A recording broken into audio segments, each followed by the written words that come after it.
In five, four, three, two, one. Happy days. This is the holidays right now, so I hope you guys had a great Thanksgiving.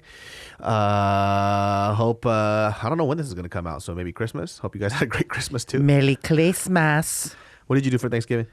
I was gonna have every year we get my family and I we get together. I was gonna go to San Diego, and then like half of the kids got sick. Oh shit! Yeah, and then no one wanted to meet up, and then everyone was like, "Oh, and it was raining." Remember, it was all well. You were in NorCal, but it was kind of raining and all that, so everyone was like, let's just chat. Let's just chill some other time." We meet up a lot though. Like me and my family, we every birth. There's like 6 nieces and nephews. Wait, no, 4 here. So and everyone's birthdays. We're always meeting up for every freaking birthday. Do you like Thanksgiving food? I love it. Yeah. I feel like everybody's half on it. I feel like a lot of people just eat Thanksgiving food because they feel like they have to.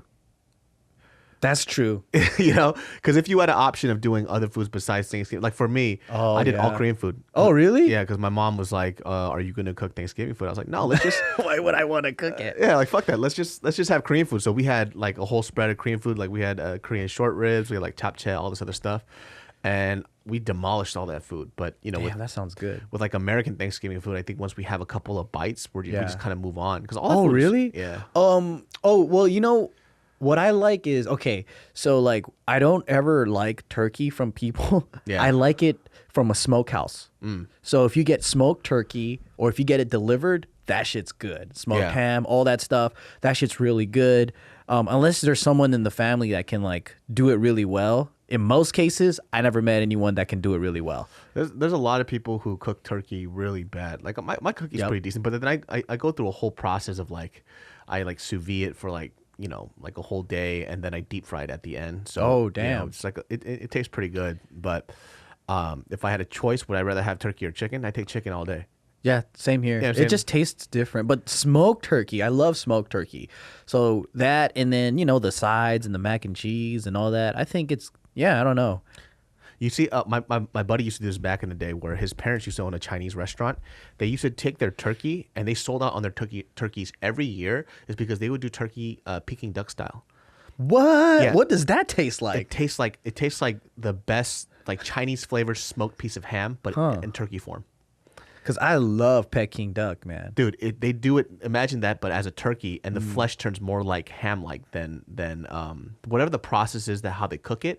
But it tastes like a ham, like food. It's so fucking. I crave that shit every day, but I don't talk to that motherfucker anymore. So, Hey, is Peking duck the same as those hanging ducks at the Chinese like barbecue place? Like Samu barbecue, they Yeah. have the hanging duck, right? those are Peking ducks. Okay. Yeah, like the whole process of making a Peking duck is so difficult.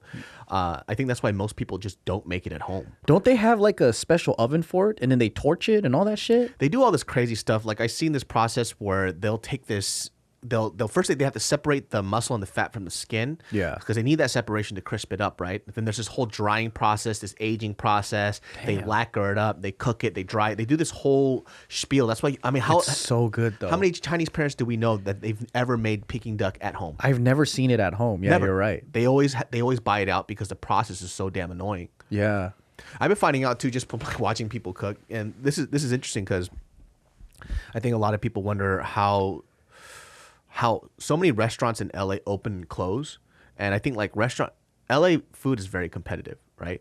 And I think in most places too, especially back in the day when we were super younger, that when people opened up restaurants, it was just a means to an end. So it's like, I need to make money. I can make a few dishes. I'm gonna open up a diner because that's like easy food to make.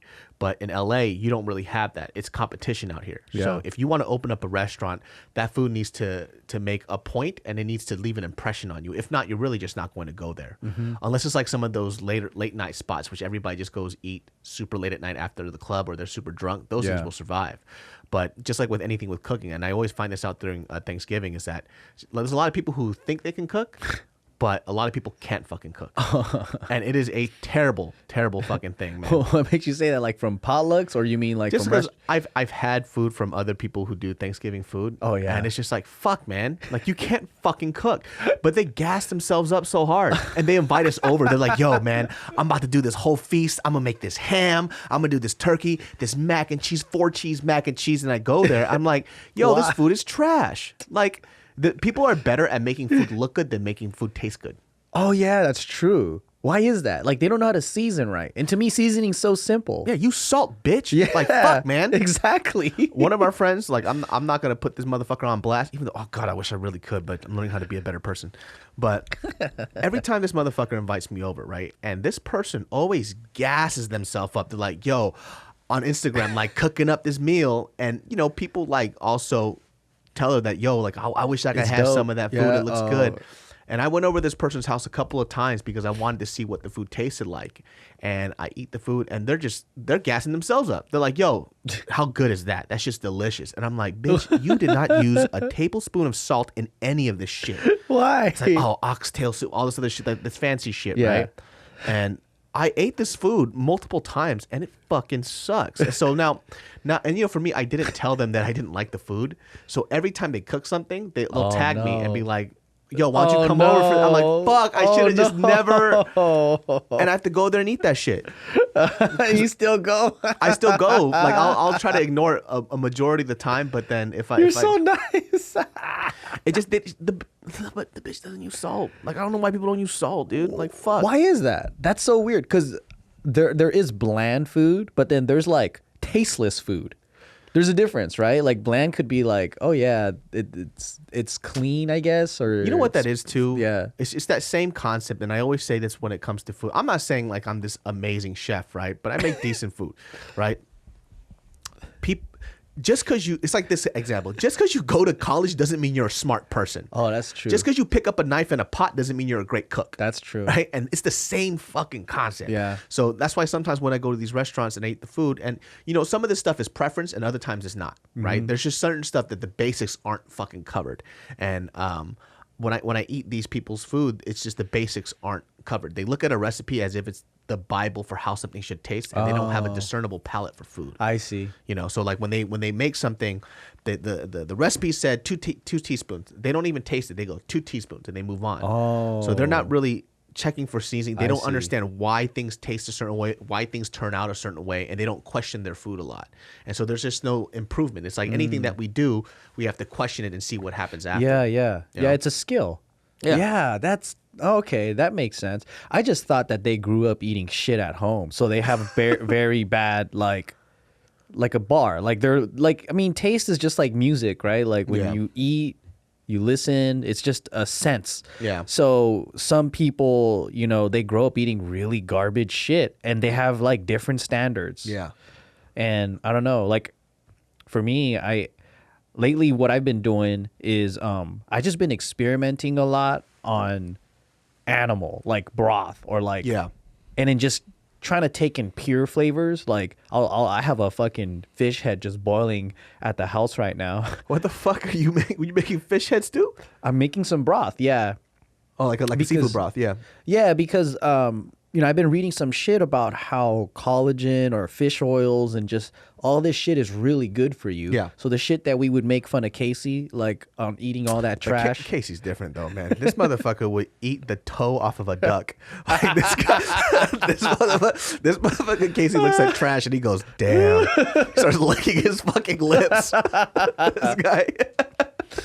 But I've been more conscious about the collagen and the tendons and things like. It's supposed to be really good for you, yeah. Yeah, it's supposed to be for good for your nails, for your hair, for like your joints and all that. And I'm like, man, I'll just fucking try it out. Let me try this stuff. And then, so now I'm cooking more for a purpose and less for flavor. Yeah. So I mean, you could do both. I can, yeah. And then I'm discovering more things about flavor though from that. Because Yeah. like, I mean, like when I make the broth, you know, I taste it first. So I'm like, oh, you know what? I haven't really tasted broth without salt because I'm already putting shit in there. Mm-hmm. So just being able to taste like the animal by itself, you like different things make it taste different. Like for example, like a pork shoulder, might be different from like using pork belly, or like, you know, like fish head might be different from using clam, or like, and I'm like, oh shit. And then you start to mix the two together, and I'm like, this is why ramen guys go so hard with their secret, like 20 different things in a broth. Yeah. Like they'll have like pork with fucking dashi, and then they'll have like kelp and they'll have the stem cell, or like, you know, they got everything, you know? Placenta. And that's fucking crazy. But see, I like the way that you cook though, because that makes sense to me. Yeah. So when I was doing, so I did this show and it had to do with food. And so basically, like there's a lot of chefs that I see that come on. And once again, this is not from somebody who's a professional chef. I'm not a professional chef myself, right? But I do own food businesses and they do well, right? So there's something to it. There's this thing of like, sometimes it goes one way where people are too textbook. And so there's not a lot of soul in their food, right? And you could really taste that type of shit. When something just tastes so fucking textbook, there's nothing that's elevating their dish, right? Yeah. Or sometimes you go to the right side where somebody's not textbook at all. They don't understand basic techniques. And so things just tend to fuck up, right? Like, for example, there's somebody that was cooking and you could tell the way he was doing plating swipes, like how he was swiping a sauce on and layering things or whatever, right? But the foundation of what it makes a good dish wasn't there. For example, salt. Fucking bitch. You know what I mean? No salt? No salt, like no seasoning, right? And things don't make sense, right? So they're picking apart small things that they like here and there, and they're trying to put it into a singular dish without thinking of something being cohesive, right? So it's like, cool. So you did this, you know, gelée technique, and you did this foam. That's cool. It's technically there. Why is it on this plate? What am I tasting? You know? And so people don't understand too, when sometimes you have too much powerful flavors, they'll cancel each other out and it just tastes like nothing. Yeah. And people don't understand that concept. That's why there's levity in a dish, right? There's acid, there's fat, there's texture. It's just to take you somewhere, right? Yeah. And I think that we have such a high access for food. People are having trouble with like really focusing on one thing. Work on like foundation and basics to why food tastes a certain way, and then build on top of that. This is why I like Japan a lot, because they do apprenticeship and they work on those foundation basics a lot. You learned how to make an egg for 20 years, bitch. Dude, that fucking guy in Jiro, well, he opened up his own really popular restaurant in Seattle now. Now he's like the top sushi chef in the States. It's crazy, man. And this motherfucker was making an egg for like 10 fucking years. He sucked. He kept getting bullied. I know. He's like, your egg are not good yet. And then he would just kept doing it over and over. He said that when he finally he said, you did a good job. He busted down crying. Japanese people are very particular about their shit, but I think OCD, super OCD, man. And I think that's what I like about when we went to Japan. Like, we kind of and I saw that ramen doc too. Oh yeah, ramen heads. Yeah, it's crazy, huh? Dog, dude, that shit looks crazy, man. Yeah, and there's superstars out there. Yeah, that guy was fucking balling. They're like rock stars. Rockstar, dude. And then they're all tatted up and like they have like themes, and they always have like these big ass lines. This podcast is brought to you by Skillshare, my friends. If you have not heard of Skillshare, well, let me tell you about Skillshare. Skillshare is all about lifelong learning. I know there's a lot of people out there that have hobbies, or maybe even some new entrepreneurial skills that you want to develop outside of the stuff that you already know. Well, Skillshare has thousands of class on deck for you to pick and choose from. Skillshare is an online learning community with thousands of amazing classes covering dozens of creative skills. You can take classes in everything from photography and creative writing to design, productivity, and a whole bunch more. So whether you're returning to a long-time passion project, challenging yourself to get outside of your comfort zone, or simply exploring something new, Skillshare has classes for you. I am an amateur photographer. I'm getting better at it every day, but I need to know my basics, and I want to learn these things outside of just, I don't know, picking up a photography class in a community college. And I want to learn at my own pace. I'm a busy guy, so Skillshare has a huge library for me to pick from specifically in something that I want to know, which is photography. There's videography skills. There's a whole bunch of stuff, but I've been using photography, and I got to tell you, it's helped me out a lot. Brushed up on my foundations. So check it out. Join the millions of students already learning on Skillshare today with a special offer just for my listeners. Get 2 months of Skillshare for free. That's right. Skillshare is offering Genius Brain listeners 2 months of unlimited access to thousands of classes for free. To sign up, Go to Skillshare.com/brain. Again, go to Skillshare.com/brain to start your 2 months now. That's Skillshare.com/brain. Man, I want to go to Japan just to like a ramen tour. Like they have the ramen spots. tour guides that will really? take you. Yeah. They'll just take you to every single spot that's like and things change too. Like I think by the time we know what's popular in the States or outside, they already moved on. Yeah. Like, you know how Jiro, when the Netflix documentary and all that came out, you know, we thought he was popping. And then my mom was like, oh, he's old news, man. That's crazy. Like she looked at me like I was lame and outdated. She's like, everyone You're out an here. 8-year-old mom. Yeah, dude. My mom's like, no, everyone, like his son is where it's at now. Like, Oh. because out there, the traditional shit is not what they want. They want something fresh and new. Everything's evolving. Yeah. So like for us, we want the core traditional because we can't have that, you know? Yeah. And when we go there, we're like, give me the traditional, authentic Japanese stuff. And then we get it. But to them, they're like, we get this every day. That's traditional. That's what my grandma eats.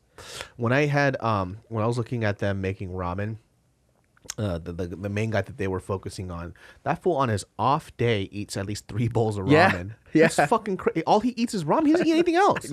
That's fucking crazy. That's so obsessive. And his I know. noodles were so much thicker Yeah. than any ramen I've ever seen. It's even thicker than Skimmit. Mm-hmm. And that's for his regular ramen too. He uses the same noodle. Yeah, that's his style.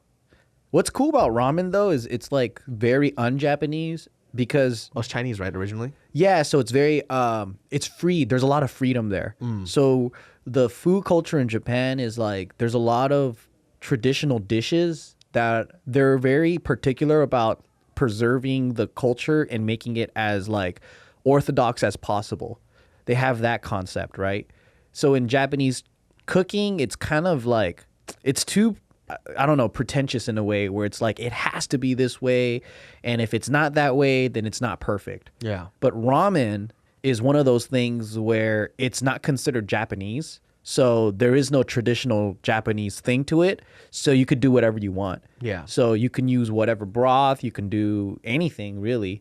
So that's why they can go out and go wild. That's why they have so many different variations of it. Yeah, it's like the punk culture of food in Japan. Oh, really? Yeah, so like ramen is like the cool like you can be Fuck whatever. you. Yeah, that's why those guys are all tattooed up and like cool and like, you know, yeah. Oh, that's interesting because I always have, it's weird when people think that, because we do food, I hate this one word that I'm really starting to hate, and it's because I think I'm at fault for this too, is authenticity, right? So when people talk about food, they go, well, that's not authentic, so it's not good. What does authentic mean? And I really have to ask this to people just because like authenticity in terms of food, and I really directing this towards fucking white people. It's like you guys talk about like authenticity about other food. It's like, well, this isn't really authentic. It's like, well, what the fuck do you know? And Maybe they're just talking about non-commercialized, like whitewashed versions of it. And I don't want people to really think about this when it comes to food and you say something like authentic. If I had a group of 100 Korean people, right? And obviously each 100 people, they have their parents. And I told all 100 people their parents should make a doenjangjjigae, which is a bean paste fermented soup, right? Yeah. It's a stronger form. Doenjang is a very strong form of miso. It's way more fermented. It smells like fucking butthole, right? Yeah, It's one of my I've had that before. Yeah, it's one of my favorite soups. Every single parent that makes that, their doenjangjjigae will taste completely different from the other person. Because everyone's toast smelled different. Exactly. It's the same bacteria. So the reason why I bring that up is because when we're talking about authenticity, what's really authentic, right? Who's to say out of all those 100 dishes where each 100 person made that different, and they're all Korean or Korean American, whose soybean paste soup is authentic? I don't know. Exactly. You don't know. Everybody has different variations of their food. Yeah. And I think that when we kind of tell people that food should only be this way and a certain way, we kind of pigeonhole ourselves and we don't allow food to evolve, which Yeah. food should always evolve. You do not want to eat a lot of the food that we ate 100 years ago now.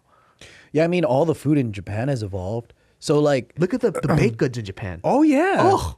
they learned that from the Dutch. That's so dope. They learned how to bake from there, and then that's why they call it pan. They call bread pan out there. Oh, that's right. That's not Yeah. a Japanese fucking word. That's fucking crazy. Yeah. Like when I grew up here in LA and in Little Tokyo or like Torrance, there's Japanese like restaurants, right? But they're like a time like capsule. Like they came in the 70s or 80s or whatever. There's older ones too, but they kind of kept it the way that it was.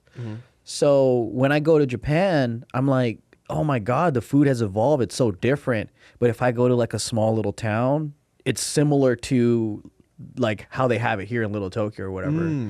So then that's why there's all these new restaurants coming in from Japan that just blows out like the competition here in the States. Oh, because we're stuck in a time capsule. Yeah, they haven't evolved.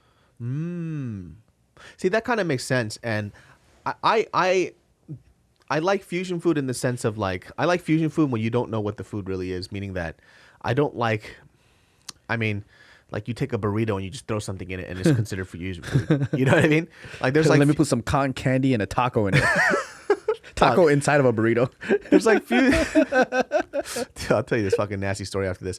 But like, for example, what I mean by that, and we go back to the topic of authenticity in food, like Vietnamese food is a clear example of fusion, right? So good, right? though. A banh mi is a fucking French bread with a Vietnamese version of a pate inside, which is also fucking French. These pickled vegetables, all this other, the what's it called? The if you get a combination banh mi, you get the that meat, that pink meat inside. Oh yeah. That's head cheese. Head cheese is like French charcuterie. You see that in French charcuterie. That in and of itself is a fusion food. Yeah. And that is food innovation at its finest. Yeah, like pate and everything. Exactly, but you don't hear people going, "Oh, that's not real Vietnamese food." You know what I'm saying? Yeah, that's true. It doesn't really make sense. Yeah, they even have the French bread and the curry and like with this curry. Yeah. Oh yeah, the curry. Like curry's from the spices from India. And then the breads from France. Yeah, people even talk about like the new, I think it's like Southern style pho, which is a lot more clear. That's basically a consomme broth. Yeah. And so there's all this like influence that happens to food. And I think that when you tell somebody that they can't do something with food just because it's not authentic, then you run into an issue. I understand when somebody calls something that it's this and it doesn't taste like it, then you're like, okay, well, that's not what it is. Yeah. But it's your rendition of it. I understand, because I don't like food like that sometimes too. Yeah, they're probably just talking about the whitewashing of food. Yeah. You know, when they make it more palatable for the Anglo-Saxons? The Anglo-Saxons? Because, I mean, it's when it's too ethnic or like just anything, like even when you go to Japan, right? You have to, all that food, it's not quite authentic. Like they have to make it for the population there. Same with Vietnam or whatever. Like, because there's Indian food, there's Chinese food, there's all that. Like there's different kinds of foods in Japan, but you have to make it palatable. For that population. And I think in America, that's what happened for a long time. All of the food was catered to the mainstream market, which is like Chinese if you're food, ethnic, and then if you're coming into like a major city that has a high population of white people, you're probably going to have to cater your food to them. Yeah. And also you don't have the right ingredients. Like when you go out of state, now you see more like of these Chinese restaurants that are like closer to the ones that we have out here. But if you remember, like back in the day, like 30, 20 years ago or whatever, like the Chinese restaurants, they still have this like in the Midwest or whatever, but they don't have that many ingredients that they have access to. Yeah. So they'll use like the local vegetables and all that, but all their stuff is like, it reminds me of like truck stop Panda Express. Yeah.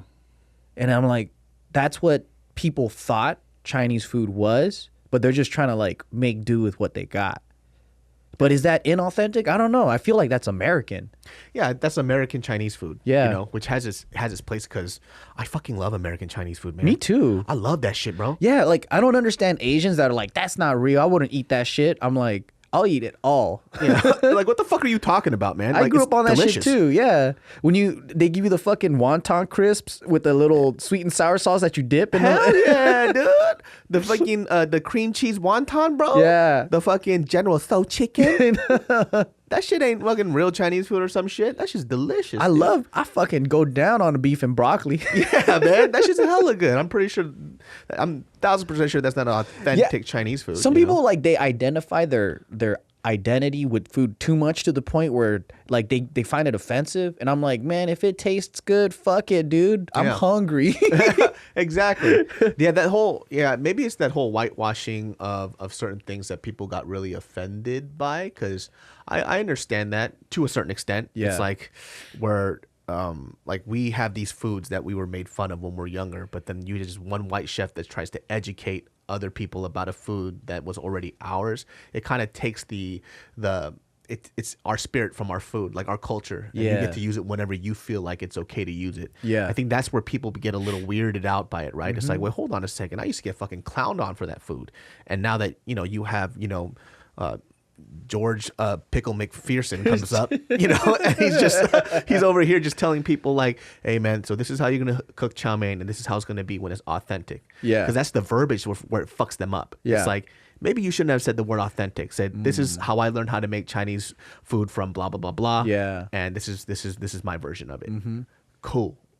But then when you say something like authenticity with the culture who didn't even get to own up to the dopeness of it, and you get to take credit for it first, that's where people start to feel a little weird, Yeah. I mean, when I hear that stuff too, I'm also like, he's probably just talking to other white people. Probably, yeah. I feel like that too. Like that one white guy that was doing, you remember he got a lot of flack for fucking the pho. This is how you make authentic pho and all that.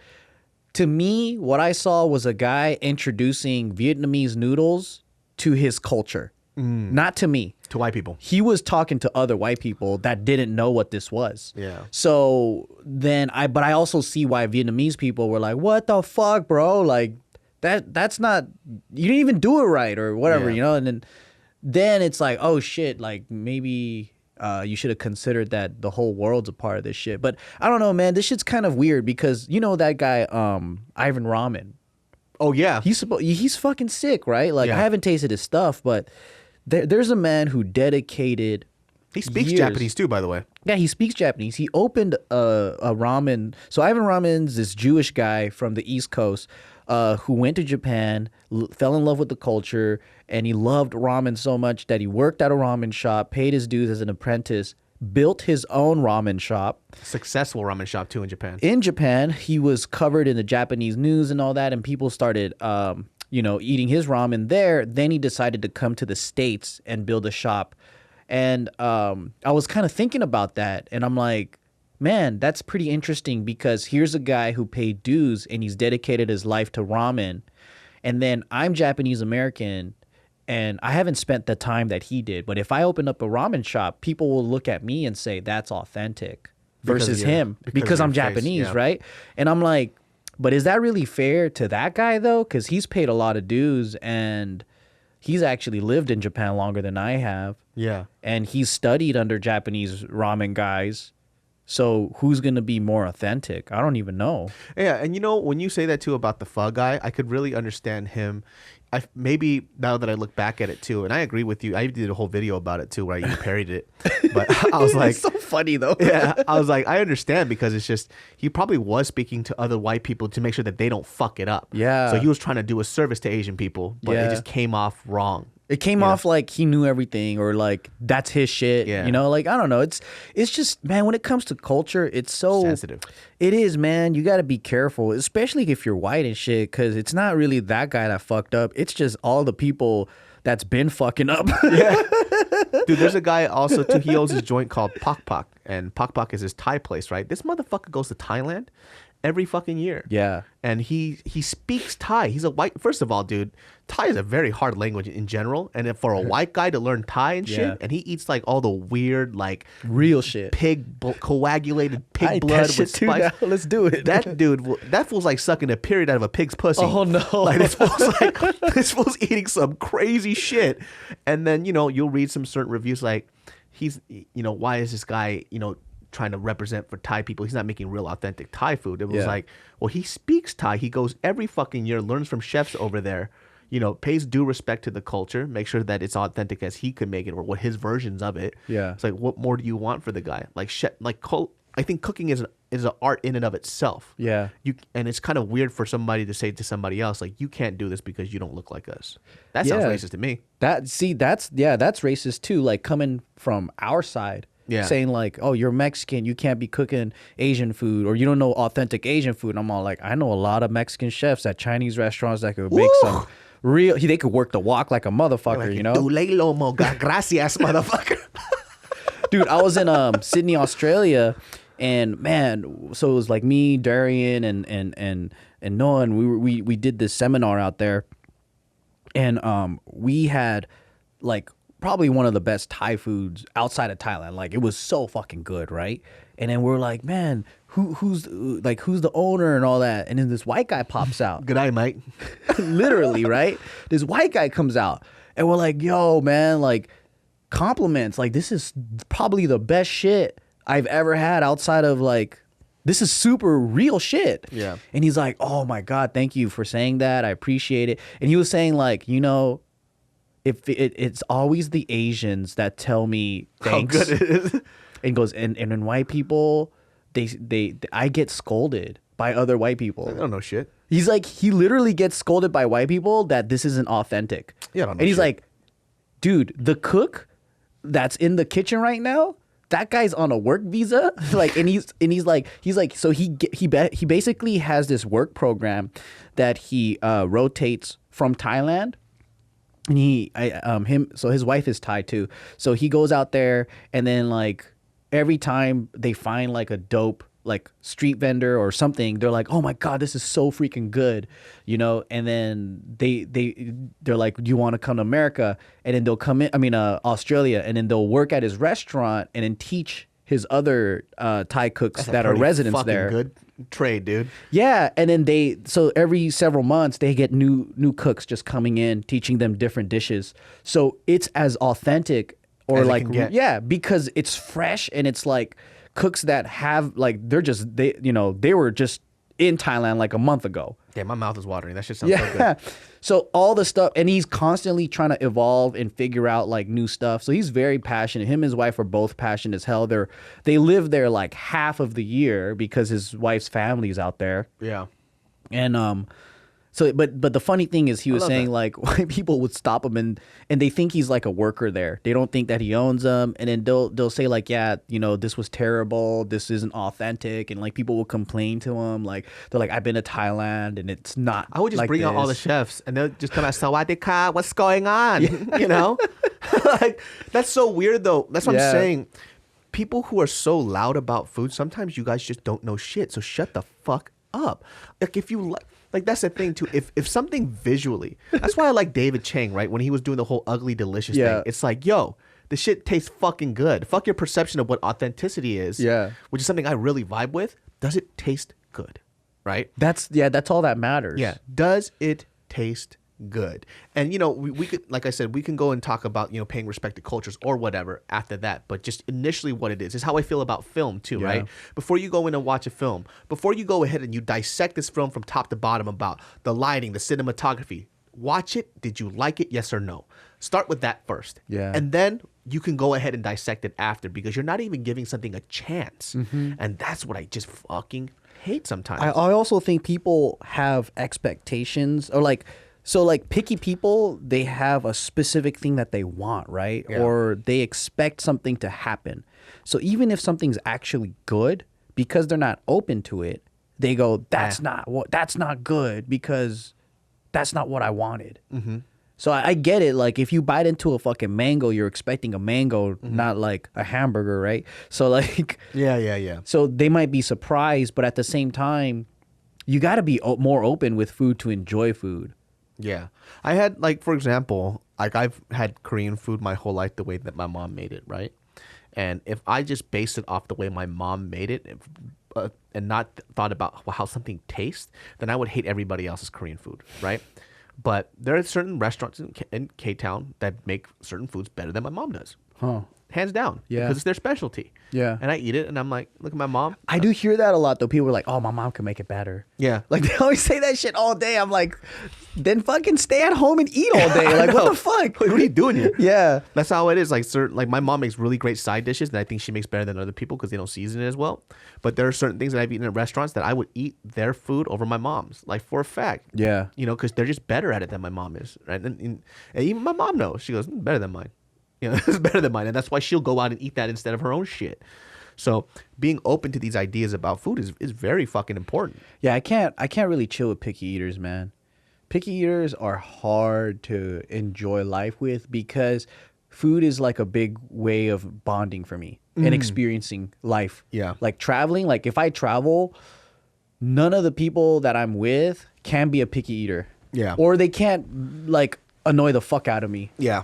Because I like to try everything and anything, especially if I'm traveling. So I think I'm a little more picky when I'm back at home. Yeah. Because I have my go-to places and I'm like, it's a routine out here. Yeah. But when I'm traveling, I'm like, why don't you want to try everything? Like, Yeah. I ain't going to go to fucking Costa Rica and then like eat a hamburger at the resort. You know, like, I ain't going to do that. Fuck Exactly. no. Like, I'm gonna eat whatever they got there. Yeah. And food is like, man, I'm telling you, you just like having to level up with it is very important because, you know, just to go, and this was actually supposed to be the topic, which is a really great segue, but basically they didn't want to, some people just don't leave their fucking names as anonymous, but they were talking about what it takes to have a very successful food or a restaurant. Oh, shit. And, you know, which kind of bleeds into this topic either way, which is great. But that's such a loaded question because there's so many moving parts to it, right? Because it's a huge figuring out process, and we're still figuring it out as we go. Yeah, and I think everyone has to define what success is to them. Okay. Because we did a good job of establishing that with our group. Because we were like, what do you want to make? Do you want to make a chain that like blows up and it's in every single corner like Starbucks? Do you want to have a boutique shop that's like very high quality and like it's only one location, but the world knows about it? Like everyone has to define what success is to them specifically because not everyone's going to think the same, you know? Yeah. Yeah. Our food business is too what I like about it. I think more than anything else, it's, I mean, if you want to boil it down aside from just food, it's just to find the right people.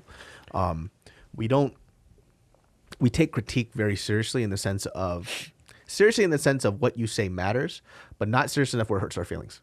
Yeah, You know what that's I mean? very important. I think it's super important to listen to. It depends on what you make, right? Yeah. So if food to you is an art form, right? Like as in the sense of you take it so seriously to the point where you eat, live, and breathe it as if it's like a personal extension of your spirit and body, then a lot of the times public perception of your food, if you think it's good, it's a fuck you. It's hurtful. Yeah. So there's a lot of like top chefs Yeah. who had the palate for it and they had that attitude and their Yeah. restaurants do well because of the level of culinary expertise that they have, their palate, the foods that they've eaten, what they've developed. Yeah. That makes sense.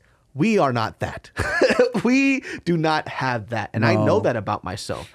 We just know that what we like, and then we put it out, and then we make adjustments to see what's that perfect medium of what I can offer and then what you guys want.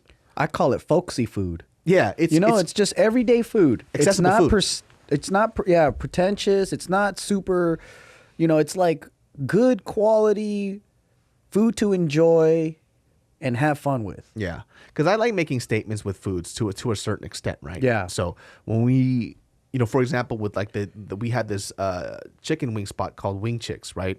Soft launch right now, and then we're working on it and we're expanding. So Joe and I worked on the original recipe, and we're not so like dogmatic on the approach. Where when we gave it to our team to develop it, they even asked like, "Do you mind if we tweak?" I was like, "I don't give a fuck." Yeah, do whatever. Yeah, do what you have to do. Like this is what I like. I think a lot of people, they can't get past this part and they get into fights and then they break up.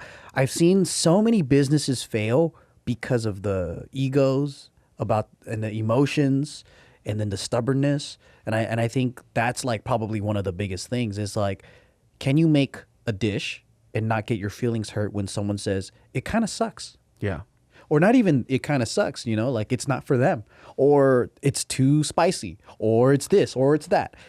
And you got to survey a lot of people because that's the only way you're going to get better, but also take it with a grain of salt because it's a balancing act, right? That person might not like spicy things because that person just doesn't like spicy, period. So that information might not be the best for you. Yeah.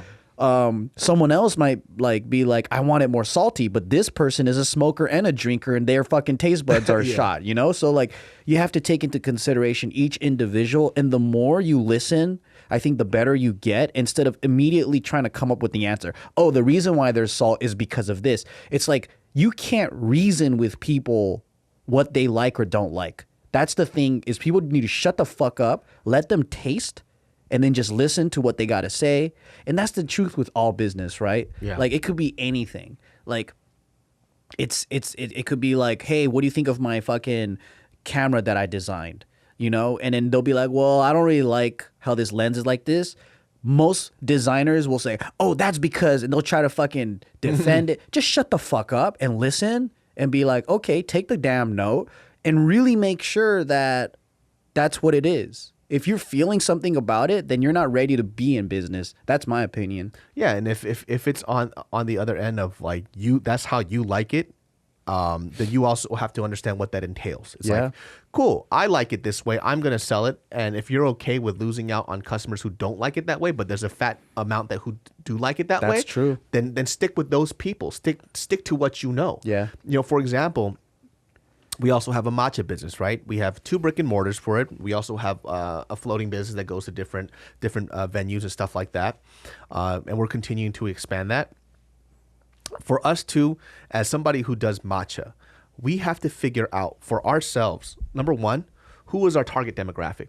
Who are we trying to bring this to? Who are we trying to make this accessible to? Because it's a very easy thing for us to go like, okay, only a certain amount of people like matcha. Let's put on 30 coffee drinks. Yep. Because just so I don't lose the coffee customer. And what I call that, it's something very simple. I always call it, it's like, don't try to be the Chinese sushi ramen shop. Chinese sushi ramen. You know what I mean? Because you'll see that in LA where it's like a business does so many different foods that they don't want to lose all these different customers. So they do 3 things very mediocre just so they could try to please everybody. Yeah. And those restaurants, I kid you fucking not, unless it's like a late night place that's been open for a long time and is a staple They of always the community, fail. they fucking fail. Always. Always. 100%. Because their food has to be craveable and memorable is what I say. When somebody, I mean, think about your favorite restaurants, right? When you go into your favorite restaurant, how many times do you ever deviate from the normal things that you actually buy? You just go to that staple thing. Exactly. Yeah. It's your statement piece, right? Yeah. I go to this place called Hamjibak in K-Town, right? Ooh, I like that spot. They have a fucking huge menu. Yeah. A lot of different Korean stews, all this other side dish. They even have like their Korean barbecue there. I've gone there now for 10 years. I haven't ordered anything but 2 dishes. Their kamjatang, which is their potato pork neck stew, and their pork ribs. I always get that too. Same thing every time, without fail. Haven't gotten anything else. Sometimes I get the pork belly, the cold pork belly though. Oh yeah, that's good too. Yeah. There's all this other. Yeah. There's another Korean restaurant that I always go to. It's called not Hamjipak, but Kobao.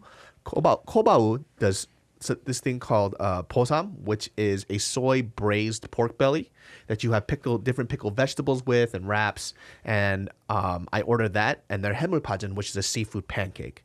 I order those 2 things every fucking time. Even though their menu is like 50 Huge. things. And they make a lot of great food. Yeah. But I don't need to order anything else. And that's how most people order. Yeah, I think so. Yeah. Yeah, even when you go to a pho restaurant, right? There's like 20 different phos you could probably get, but people are like, I want the pho dak bit. Yep. Or the pho thai. Yeah. Give me that. Same shit every time. So Most of my friends order the same way too.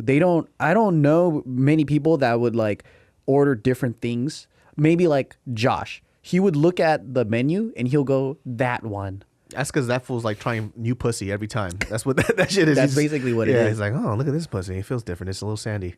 But he's like, there's a few people who do that. I'm not saying that when you open up these restaurants, you shouldn't have a menu to have people try different things. Yeah. But understand that when you make your menu too big and it's not focused, That's true. that's when shit starts to fuck up a lot. Yeah. I think focus is the key, right? So like to do anything successful is like first you got to define what success is to you, because what's successful to me isn't, going to be the same for you. And that is like going back to the whole focus thing is you have to know what you want and what you're trying to achieve instead of starting something and hoping that it works, right? So when you know like, okay, what is successful to me is I want to be a superstar sushi chef. like Jiro, Dreams of Sushi or whatever, Yeah. you know, like, and it's going to be a very small place and I'm only going to serve 10 customers, but I'm going to, you know, have a menu that's like $1,000 per customer. And that's how I'm going to survive. Or you could be like, you know what? I just want a cafe that's open for breakfast.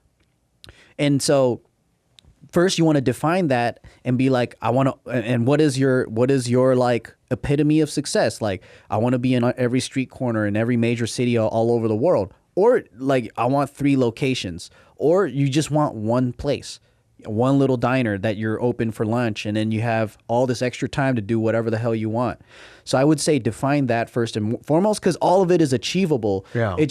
It makes it less achievable when you don't have that focus. And I think a lot of people fail because they're like running around trying to define when the success isn't defined. They're running around trying to catch what they think is successful at the moment. So they go back to doing like, well, we can't not serve coffee because what about all the coffee drinkers that are going to come here? Or like they're afraid now. So they're not being bold. They're being afraid of like, well, we might lose business, so we can't do this and we can't do that. Yeah. So yeah. That's a really good tip because I think it's like I've had different business partners before, and that was something that I've always tried to express and communicate with. And you know, with I've had like one that's it's not failed, but that was the biggest downfall of the business is that. Number one, these partners couldn't take critique very well from customers. They thought that every customer, when they had a critique, they were dumb, which was not true. They had a lot of great things to say. You know, if a customer comes in, right, and that's the hard part, when you're on Yelp and you're reading all these comments, when a customer says like, hey, the soft serve was, you know, it was a little icy today, right? You could say in your mind, they don't know what good soft serve is. Or if there's 2 comments like that, you can go and check the machine and see if it is. Right. Yeah. There's a certain level of like understanding when something's bullshit or sometimes where you have to stand your ground or it's critique that you should really learn from. Yeah. Like for example, if we have a matcha place, right? And there's a girl named Betty Beckerson and she goes, this is an authentic matcha from Japan. She can go fuck herself. Yeah. Right. Because we've been to that farm. We saw the 3,000-year-old Japanese ladies individually pick the leaves themselves. We saw the stone mill that grinds our matcha from our very specific place. That's as authentic as it fucking gets. Yep. That person who writes that comment, I'm not going to tell them fuck you, but in my mind, I'm not going to change my business or the things that I'm doing because of that comment. That's different. But if somebody comes in and they go, hey, when I got my matcha, it was really gritty and there was something wrong with it, I might check it. I'm like, Yeah, it might be one of the workers that's adding a little too much powder. Yeah. You don't know. Yeah. But it is good to take in critique. Yeah, I mean, there's just so much more to it. But I think first and foremost, you got to define your dream and success and what you want and just go toward that direction. And I think so many people don't take the time to do that. And looking back, if I were able to do that again with all of my businesses, I think that would be a lot better for everything. Yeah. For us in our restaurant stuff, I think we did have a goal at one point, and it was to just open up a few local places. And I think we didn't realize how successful things can be, and I didn't understand the scale of this world. Oh yeah. So once we realized how big this was going to be, like we actually have a lot of wealthy fans who want to invest and who want to buy franchises, who wants to open up a spot in their area, in their country. And when this opened up, it just basically changed the whole game, because I was like, you know, I'll probably, you know, build this business with a bunch of my friends and open up 5 stores for each concept or whatever in LA and call it a day. But when that changed, like that idea really made my mind go, oh shit, like we could turn this into a global thing. Yeah. So why not? Let's go for it. And then everyone was like, yeah, dude, like, well, the top people were like, we don't need this for money. What we want to do is make a mark, right? So let's freaking go big. And then, so it changed the whole idea of what was successful in our dream. So, and I think it could constantly change too. But once it changes, then how you approach it has to change as well. Yeah. And if you're doing this by yourself, or if you have partners, I think defining jobs and strengths it's very important, because you don't want to step on people's toes. And you also have to understand that when people own equity in your company, and depending on their business, it's like you have to really clearly define what they do, how good they are at doing it, and if you trust them to do it in the fucking first place. Oh, yeah. So a lot of this time when you kind of go, the reason why people say this, like, don't go into business with friends, it's not because the friendship part is fucked up. What's fucked up is expectations of what you expect out of your friends without clearly defining it before you start. And you start to see shitty parts of your friends. Yes. Like, you don't realize how lazy some of your friends are until you start working with them. Yeah. Or how selfish, or how, there's just shit that comes out. And you just got to be prepared for it. But what I love about business and what I love about all these things, though, is it either builds stronger friendships, or it builds strong friendships, and it builds strong character. Yeah. So, like, yeah, it sucks. You might lose some friends. You might go through all this stuff. But you come out stronger. You come out better. It's just overall, I feel like everyone should open up a business, because this is how the country used to be, right? Like, it used to be ran by small businesses, family farms, all that shit. And I just think it just builds so much. Good personality traits. I've definitely learned a lot. I mean, if you guys want, like, I told this personal story when we first started this podcast, like episode like 5 or 6. But yeah, I had a business partner that fucked me over. Like, he fucking didn't do any work, faked a seizure, did all his other bullshit, just to get out of fucking work. Went to EDC, came back with like sunglasses and shades with dirts on his face and shit. Oh my God. When he left the fucking store open to these people who don't even know how to run it. Started using a company credit card to fund his private dinners. Did a lot of like shady fucking shit, right? And let me fake a seizure so I get out of a meeting. Yeah, exactly. You fucking loser. I hope you're dead. Anyways, but with him, and that was my fault too. Like, I trusted his skills and ability as a chef, but I should have really tested his business IQ. Right. And I didn't really think about that shit, because he can make great food. Like, I love his food. It's great. It's the problem with that is that just because you could make great food doesn't mean you're a great business owner. It doesn't translate that way. And I didn't think about that shit. And I've done this a couple fucking times, but I always fuck this up because I believe in people a lot and they fuck me in the ass. Now I've gotten so much better at it. But like, God damn it, because Joe knows. And then so, this guy, he even had this huge here's something small, right? There was this other partner too where this person always took things personally. So they wanted to experiment and put things on the menu, right? And there's a few things that I put on the menu that did really fucking well, and it was killing it. Yeah. And I think I understand people very well. I understand like this flavor profile very well, and it does well. So they wanted to step up to the place of, well, I can make good stuff too. And I'm like, well, cool, like, go ahead. So they put up their menu, sold like 2 in like a week, and they were pissed. Yeah. It's like, well, who are you mad at right now? Yeah. Are you mad at me? Yeah. Because I'm not laughing at you, because what I said was, I was like, hey, like, let's take this off the menu. It's not working, right?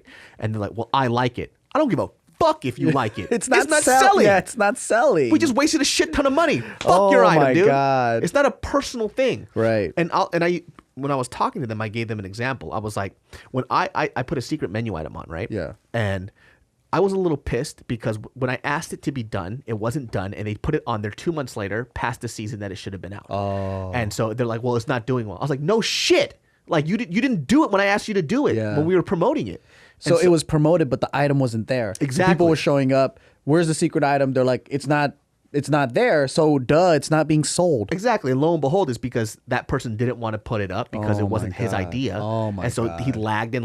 It's like, see, it didn't do well. It's like, yeah, because he sabotaged it. You sabotaged it. The Yeah. marketing plan wasn't executed for it. See, that's what I mean by like ego and pettiness and stubbornness. I've seen businesses hurt by that more than anything. Terrible. Yeah, it's because like think about it. This guy's pride was hurt so bad that he sabotaged the business making money. And I've seen that a lot. It's not just in your situation. I've experienced it.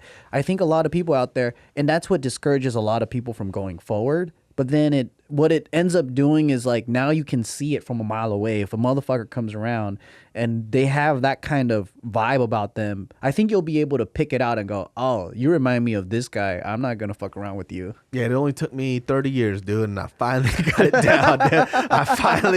I could sense that shit. God damn it, man. It's just I believe in a lot of people's talent, but then I'm understanding that talent only means shit to a certain extent. And when it comes to a business, honesty, loyalty, Yeah. and like dedication and understanding work is way better than somebody who's talented, because we could find the talent and they don't have to be a part of the business. No, you can hire them. Yes. You know, it's like the artist's curse. You know, all they care about is the thing. Yeah. Whatever they're creating. But also, there's a lot of great artists out there that can work with people. I just think like it's one of those things about like you just got to go through sometimes. It's like dating, right? You got to go through a lot of shitty people sometimes to know what you want and who's good, who's trustworthy. Yeah. It's the same thing with business and working with others. Usually like in a company, you know, the HR and the hiring, they're doing the filtering for you. So when you're working with people, like if someone fucks up, hopefully the manager or whoever is dealing with them properly, disciplining them or whatever and kicking out people. And so you don't really have to deal with that shit. Yeah. But when you're out there in the world by yourself, it's pretty hard because you have to pick and choose and gamble with people. That's why going into business where you really respect the other person is very important, because I also know a personal friend of mine where they owned a restaurant and, you know, the business did really well. But what happened was, because they had a disagreement on food items and with the way certain things were run, specifically one of these partners decided to go off and do their own thing, right? So they went off and did their own thing. But the problem with that was that, cool, you make great food, but a restaurant isn't just food. It's a business. It's a functioning, living thing, right? And so this human being underestimated what the other partners did and thought that, hey, I know food. I can do this without you guys. I don't need you. Lo and behold, opens up their own restaurant, fucking tanks. You know why? Because he forgot that, number one, your other two partners were dealing with staffing, training staff, cleaning, doing the system, branding, logos, menus, all this other stuff that you really thought that, number one, was the easiest thing in the world because you didn't respect your partners. You found out how much they contributed when you try to open your own, and you failed. And you're like, fuck, I can't go back to them now. Exactly. You're fucked. You know, that's what I'm saying. Like, respect what people do and understand their job positions and understand if they do it well or not. Yeah, but that's also another thing too, is like never completely burning a bridge. Because if your friend was like, I'm not sure if I can do this on my own, but let me talk to the guys and go, hey guys, like this thing, maybe it's not efficient. What do you think about me going off on my own? And then like, you know, we figure out a situation here where like, I don't want to fight with you guys anymore. Right. Yeah. And then so he gets their blessing, opens up a different place. Maybe they'll share half of each or whatever. He could experiment on his own, running his own place, but have enough where he can go back without his tail tucked between his fucking legs, you know, and he can go back and really now respect them and be like, oh fuck, you know, like I do need you guys. Yeah, it's just that, it's that problem of disagreeing with somebody without getting your fucking feelings hurt, man. I think it's always about, I think the Pride. core is always about negotiation, right? To be a great business person, I think it's really that. Like always figuring out a situation where you can kind of have a lot of options and come out clean and win for everyone. Yeah. Because if you guys want a specific example, it's like even with some of the restaurants that we have, if I ran it the way I wanted to, doesn't mean that the way I do it is right. It's just a preference, right? Yeah. It's like, I would take these things off the menu, right? But if 7 of the partners are like, no, we like it and it's doing well, Yeah. I don't give a fuck about my opinion. My opinion doesn't matter. It's Me too. irrelevant. It's irrelevant. Right. It's just how I personally would do it. But it doesn't, my personal feelings about something that isn't doing the business any good doesn't fucking matter. It doesn't. And it doesn't matter. And good is, to me, is profit. It's profitable. Yeah. People like it. People like it. Now it's just a preference. And being able to tell myself like, yo, man, fuck your opinion. You know? Yeah, you got to tell yourself that sometimes. It's like, well, your opinion doesn't matter, David, because it's doing well. So what are you saying? It's like, it's true. And I tell myself, I'm like, oh, that's true. Like, it doesn't really matter. Right. And if I'm trying to, like I said, if these businesses were my pride and joy in the sense of it was my art piece, it'd be different, right? Because then I would do everything by myself. But it's not. It's something that I want to make accessible food for people to enjoy, and that's what it's doing. Yeah. and that's what I get out of it. So And that's the goal. That's what's successful to you, right? Yep. Because like you have to define that, or else you get too caught up in everything and you don't know what to react to. Mm-hmm. Yeah. Exactly. Well, I hope that answers your business questions. If you guys are trying to open up a restaurant, number one, a lot of restaurants do fail, specifically in this city. Yeah, I think 1 out of 10 make it first to pass 5 years. Yeah, and after that, it's a free for all, man. Because I've seen a lot of great restaurants in LA that I used to go to. The food was good, but they just up and disappeared. Mm-hmm. So getting into a restaurant is very hard. Be very smart. Be very calculated, and then yeah, It's tough. It's a tough world out there, guys. and we're still learning too. Yeah. So who knows? Well, guys, that wraps up this episode of the Genius Brain podcast, where we talked about everything: food, culinary, whitewashing of shit, and how to open up your own food business. And you guys can catch us on any of those audio platforms. If you see us on iTunes specifically, give us that 5-star. Let's get that visibility out there. If you're seeing this on YouTube, leave some comments below about what you guys think. Have discussions, have conversations, and let us know what you guys want us to talk about next. We will see you all next time. Goodbye. Peace.